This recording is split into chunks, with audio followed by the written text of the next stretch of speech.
Okay. ఏం కూర? Chicken curry చేస్తున్నావా? బోటి కర్రీ కూడా చేస్తున్నావా? నీకు చెయ్యొచ్చా?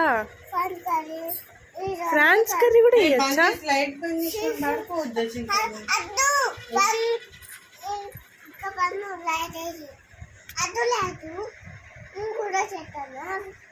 సరే గాని బజ్జుకుందాం చింతాను. ఇంకా ఏం కూర చేస్తున్నాను?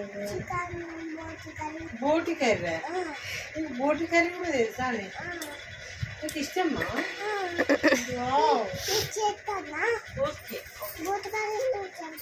ఓకేనా? ఎట్లున్నది? బాగుందా? బోటి బాగుందా? చికెన్ బాగుందా? ఏ కర్రీ బాగుంది? సరే సరే. ఇప్పుడు రాత్రి అంతా బోటి కూర వండుకుంటుంటావా? ఏమద్దు, నేను తిన్నాం బోటి కూర. చికెన్ కావాలి. ప్లేట్ లేదు, చేతులే పీస్.